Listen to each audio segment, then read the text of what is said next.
What's going on, everyone? Welcome back to the channel and to another ladder story. Today's replay is a Protoss versus Zerg on Metropolis, and it is Jaedong, the best Zerg player arguably of all time, spawning here in bottom left in purple. And he is playing against Sky, who is a very strong Protoss. This guy is insane. His MMR is like nearly 2700. He's on the first page. If you eliminate the drop hackers and all the schmoes that screw up the top of the ladder, he's on the first page of the ladder, and he's got multiple accounts that are in the top 20. This guy is an absolute beast. So we have Metropolis, we have PVZ, we have Forward Gateway, and we have a Jaedong game. So much fun stuff to look forward to today.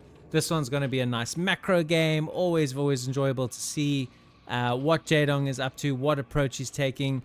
Ballsy enough to do hatch first. If you consider the amount of cannon rushing that is happening in this specific match, this is a very brave open. Most people would just be doing the bug old standard overpull, but not Jaedong, man. The man is built different, as we all know. Alrighty, so we just got done recording an RT game. We're definitely mixing it up and doing a few different things. The ladder's reset. We managed to find some new accounts of Jaedong and some new games. So I was very excited to find those and bring those to you today. I'm on a mission to try and get to 1,000 subscribers before the end of 2026. I might get there a lot sooner. I might get there afterwards. Who knows? But if you are a regular viewer and you do enjoy the content that I put out, please do subscribe to the channel, and if you're liking seeing Jaedong in action on the ladder and on the channel, please do give me a like and a little bit of feedback on the video. Always helps, as well as just makes me feel good, because I know that people are enjoying what we are doing here. So we get a nice early scout. Not early scout, it's actually a last scout, but unlucky. But we're able to see that it was a hatchery first. So what can happen here is Protoss can adapt and go, well, I was going to make 3 zealots to try and harass you and grief you, and seems like I still am going to do that. So zealot number 1, zealot number 2, and zealot number 3. And he does get himself a drone kill. So already pretty profitable, but now the lava advantage that Jaedong has means that he's able to tidy up these zealots pretty quick. So the probe, PT the probe, very annoying little bugger, is also getting in amongst it, and I won't be surprised to see Promise actually turn his zealots around just based on the number of lings he counted. And yeah, as we say that, he does seem to be wanting to send his zealots home so that they can plug up this hole over here. He can safely make a cannon behind this. His Nexus is already up and running. There we see the cannon coming in, and he'll transition into his build, which will probably be a gas and cybernetics. Go, oh no, lings in the house. Oh shit, they're not just any lings, people. They're Jaedong lings. Our Sky is in big trouble. The sky is not blue, the sky is purple, and it's Jaedong lings that are in your house. He lets another couple in. So he's just like, oh, you know what? I'm not going to close the door. Why am I going to close? Do you want to close the door? I'm not closing the door. And so he is just in for a world of pain. I must say, as someone who plays Protoss very badly, if I ever let lings into the house, I almost just want to GG, because I'm so bad at this game. I can't handle still progressing with my build and handling all of this. Jaedong, by the way, is quite happy with the idea of simply microing these lings at 340 plus APM the way he plays, and making drones behind this and another base. So he's just using the time that this buys him to his advantage. I expect though that because Sky is an incredibly good player and his cannon has just finished, he's now going to send his units in here to try and tidy up, and I'm almost guaranteeing a counter. I also love this. I wish more players would study and see sending out a secondary scouting probe after losing your first probe, although I don't, yeah, he definitely did lose his first probe. It's just so valuable, because he could count now. I'm pretty sure, although I didn't check it, I'm pretty sure confirmed the third base. He definitely confirmed that drones were being made. So there's value now in a counter-attack, right? Which is what we're seeing from him. So he countered the Lings. He's gone, well, I've got 7 Zealots. So I'm going to get in here. He wants to try and get past here to confirm if it's lair. And he will see that. So that's very valuable intel. Now he knows. Let's make Corsairs because I need to. I'm facing lair tech, right? And getting up here to confirm. I think his probes already confirmed the 3rd. So getting up here to harass, you know, put pressure on.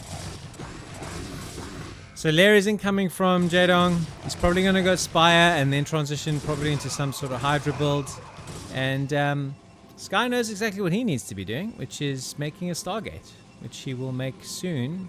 He's banked up a lot of money, but there it is. Stargate incoming. And he will probably make a couple of Zealots. And he needs to get his build on track here. He's still got 2 Lings in the house. Holy crap. 3 kills on that Ling. Zingaling? Zingling, ling, ling. 3 kills on that, none on the other. But that's so annoying, man. Just well done. So last Zealot coming in here, probably just to try and keep Jaedong's Lings away from his front door. But yeah, that was a crazy, crazy start to this game. These Lings are still alive! Sorry, I just realized I got a slug in my throat as I said that. A little bit sinusy at the moment. So Citadel on the way, Corsair on the way, all the things and the stuff. We've got 2 gases running, so we should be able to catch up and just sort of kick into gear now with our build. I don't think Jaedong is going to get a hell of a lot done with his Lings now, so we're probably going to see a transition from him. Spire is on the way. I presume it is going to be just for Scourge, but we'll see. Mutas are very much a part of the meta. Very, very useful in the mid game to pick off High Templars. And it's certainly something that Jaedong was a part of pioneering. Oh my god, a double Stargate. Wow. So after facing all that harassment and scouting lair, he's like, okay, I'll see your lair and I'll raise you 2 Stargates. So that's what we're going to get here from Mr. Sky. So we have 3 hatcheries here. 1, 2 over here. And 1, so we're going to have 6 hatch Spire. That is a beautiful macro opening from our Zerg. He is making Scourge. He is getting Flyer Carapace, which tells me it's likely to be Mutas. And he really, really wants this Overlord. He does get him. Jaedong is not quite supply block, but if he loses another Overlord or 2, he could well become that way. Making Mutas, making Scourge, making Hydra Den, making Evo Chamber. So this is definitely going to transition from 6 hatch Spire into, you know, 6 or 7 or 8 or however many hatches Hydra. He's definitely going to make the Hydra pitch switch at some stage. Scouting with the Scourge. Sees the 2nd Stargate. Gets the news. He's like, holy crap. What a commitment to Corsairs this is, man. So gets the info early enough. Let's see how he adapts.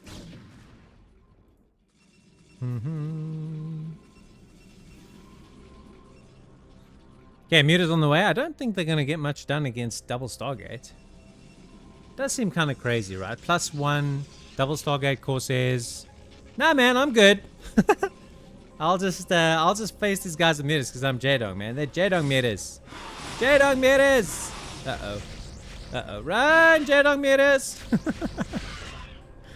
Scourge do get a hit. But they're like probably the most tilting units in the freaking game. Okay, so we are moving out with our Zealots. And I don't know what it is that we're planning to get done with our Zealots, but Jaedong is making a little bit of static defense here. So there's no Sunkens here yet. He's going to have to defend this with Lings. Does have a Spore because of the sheer volume of Corsairs that are happening here. And this game is starting to move into crazy town, man. Losing a drone. Doesn't really have anything that can fight this. He's making 5 sets of Lings at another hatchery. And the Sunken now does finally finish. So getting us around here, these Lings. So should be able to tidy up these Zealots. And Scourge are chasing these Corsairs back home. And manages to... He's got a fair few here. Okay, so he's got plenty of Scourge, which is going to at least slow down or limit the movement from the Corsairs.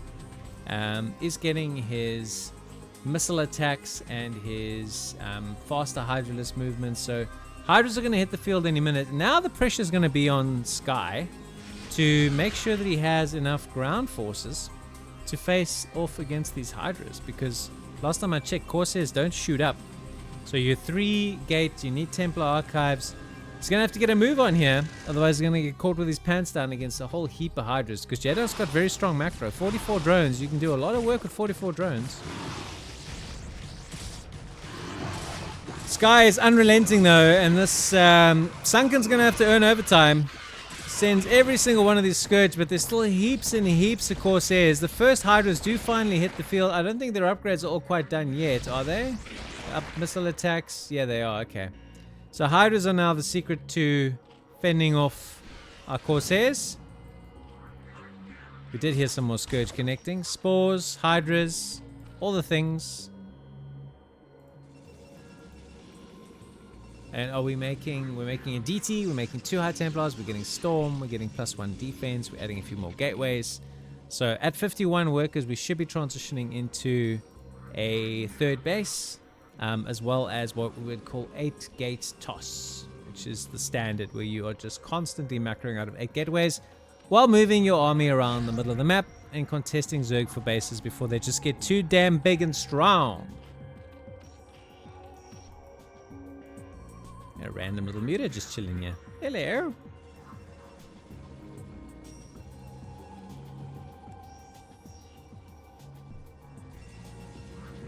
Got a few cannons in place. I think he's going to get this established relatively safely. Where life gets difficult for Zerg is when Protoss is on 4 bases.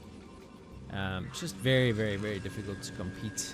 Especially if you've got some good spell casting and you have a good, decent couple of engagements. And now suddenly the pressure is on. We're going to need to make some cannons. We're going to need to get some Storm, because this is a lot of Hydras. And as I say, the pendulum in this match can swing really, really fast. Yes, okay, you've killed the Overlord. That does matter to some degree, because, oh my god, look at that Storm. The DT is getting some serious work done in here. And I think Jaedong's going to have to pull back just by virtue of the fact that there's a single DT here and he does not have an Overlord in sight. And when he does send an Overlord in, Corsairs are going to do their utmost to snipe. So DT does some magical work to fend off the pressure. That's why the Templar tech is so massively, massively important in this match. Not just for Storm, but also to be able to do things like that. Wants to try and pick off some Hydras. Does get some Hydras. Some Overlords. The Hydras do intervene pretty swiftly. Meanwhile, Jaedong's like, I'll fight you. But he doesn't have an Overlord here, and the DT's still doing work. Suddenly, though, all the Overlords are coming. Overlord speed kicks in, gears change again. Now we have to retreat, so we've gone from having the initiative to otherwise. 3 cannons here. I think he could pick off though. He's got a decent number of Zealots. That's a pretty good Storm as well. So every Hydra in the front line dies. There are reinforcements here. The DTs aren't the threat that they once were, but Storm obviously is going to be. These freaking Corsairs just do not let go. Although the Hydras now have picked off almost all of them. So I think that's the end of the Corsair threat now. And the game's going to move into what I would call a pretty normal mid-game PvZ, where you've got Mass Hydra versus Zealots, Dragoons, Observer, Storm, which is obviously Templars, moving around the map. So we should start to see that transition now, assuming he survives, right? I mean, he's got a lot of Hydras here at the front door. He's making cannons that are not yet warped in. The Storm, always the Storm. Does he have another one in his pockets?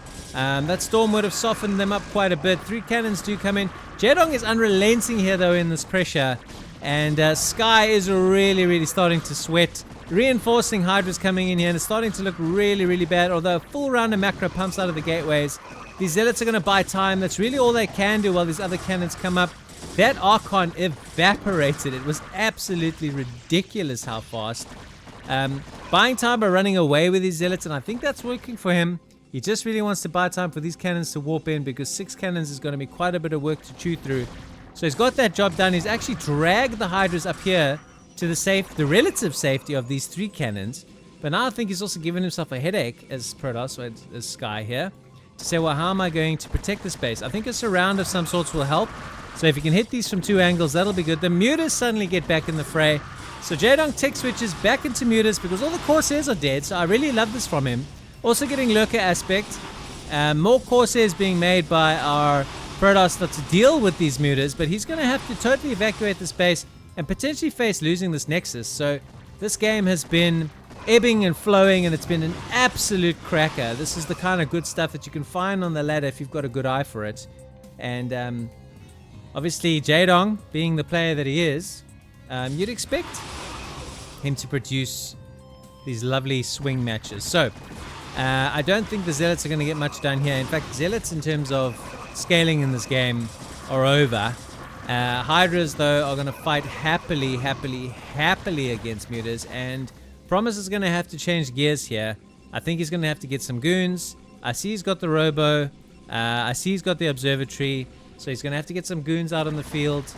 And how many kills did you get, sir? 14, 15. Oh no, the DT got in the house and I missed it. Shabbit, man. Oh no. Jaedong lost like 16 plus drones there. And because I'm useless, I did not see that. I'm so sorry to all. We at least got the kill count, so we know what sort of impact that was. But I did not see him sneak a DT in there. What a brilliant move, though, from Sky.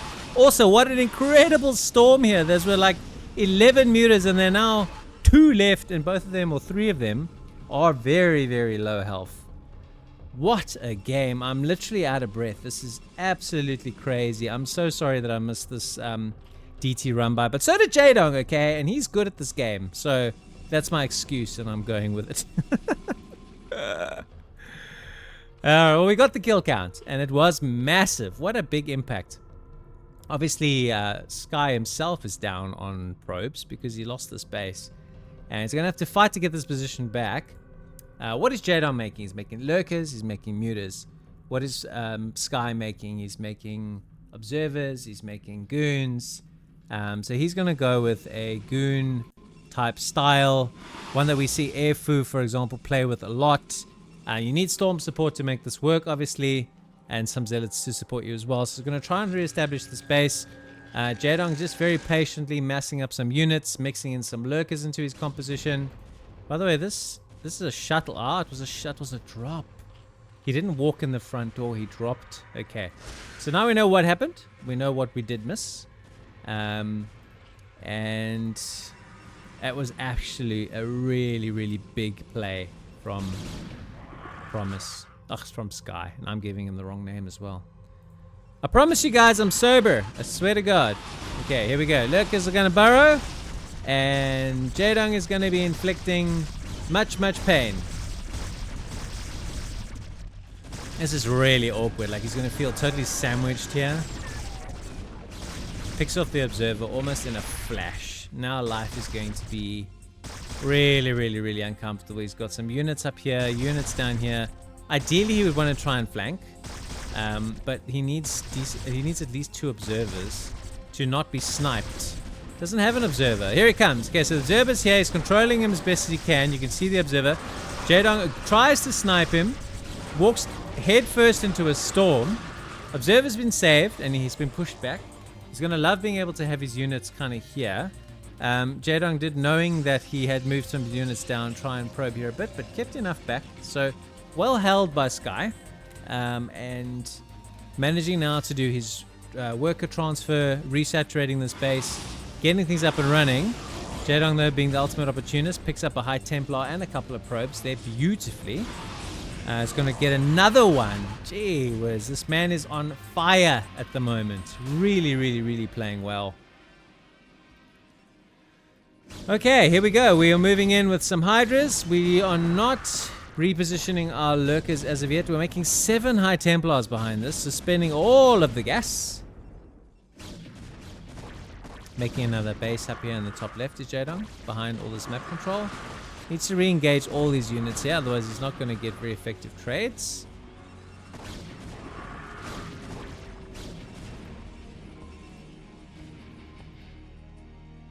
I have the feeling that our Zerg is gearing up for another attack. Probably a flank of some kind. Shuttle still just here with nothing in it. I think Sky has forgotten about that shuttle.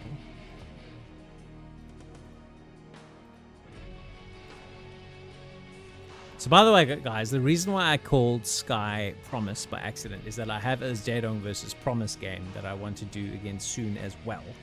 So before I switch the game on, I'm like, which one do I do? And so the human brain can be a bit of a bastard sometimes and mix things up for you.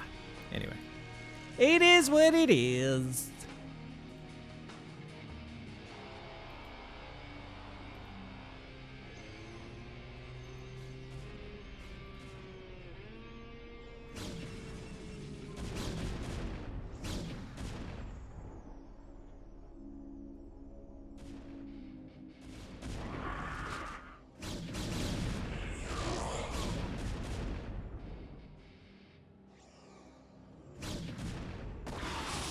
So we're getting some movement now from Sky on the map.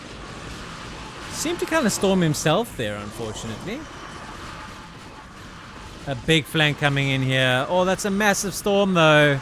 Oh my god, he loses so many units. But there's just Jaedong coming in from all angles, and these goons don't know who to shoot. They're like, what do I do? What do I do?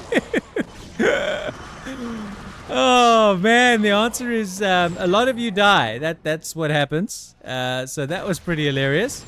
You just hear the sound of observers being picked off. Another storm there.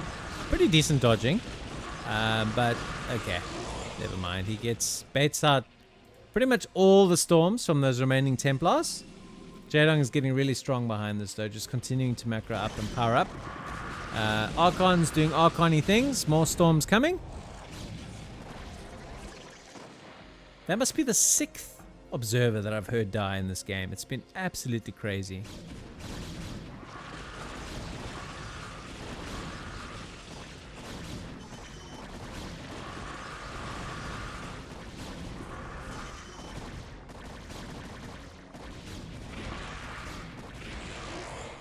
A couple of free overlords donated to the cause. No big deal. So little pods of Hydras, pretty much still just Hydra Man, now throwing in the mutas to pick off High Templars. But here it's just making more Hydras, and it's Goon Man, Goon High Templar.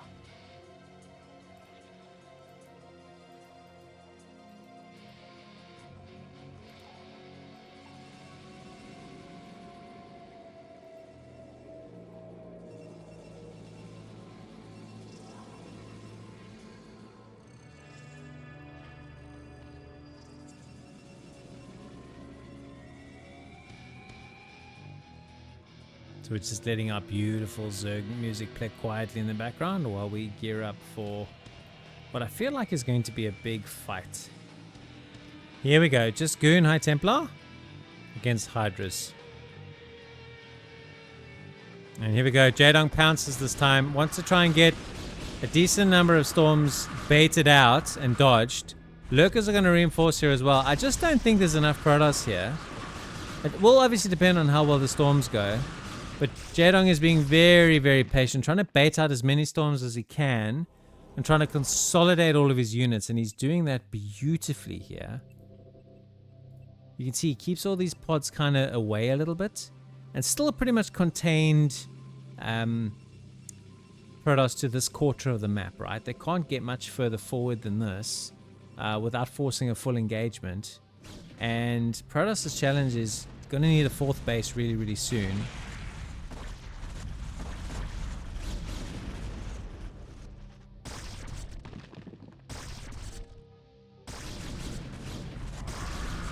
Just biding his time here, really, really patient.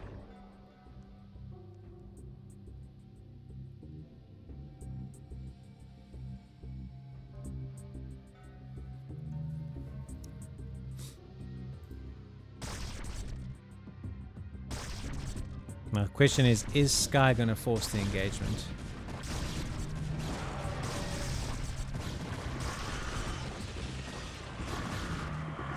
I don't think so. I think it's still just probing back and forth, waiting for an opening, waiting for the right engagement. Adding some reinforcements here, some more Templars, more Storms.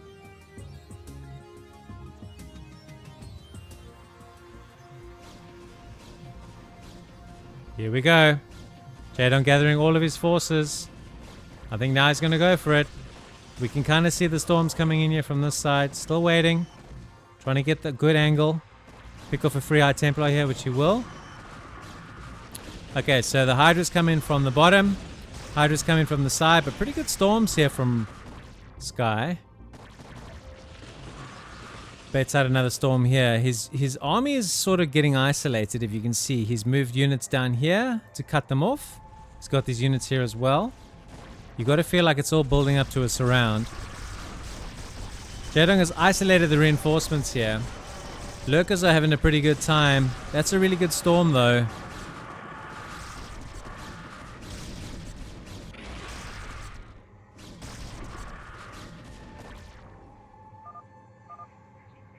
And GG's. So we don't get what we were hoping for, which is a little bit disappointing. Would have just been that one big engagement. But this was a really, really good example of trading and containing your opponent into a certain spot. So Sky did not stand a snowball's chance in hell of expanding beyond the third base that he had. Jaedong had the whole rest of the map. There was no way on earth he was ever going to be able to get up enough critical mass to contest for Jaedong's bases and take a fourth of his own. So an uneventful end, but a really, really good game from Jaedong. If you guys enjoyed it, please do hit that like button. Leave me a comment or some feedback to tell me how I did. And as I mentioned earlier, please just subscribe if you haven't already. Until next time, take it easy, guys. I'll see you soon.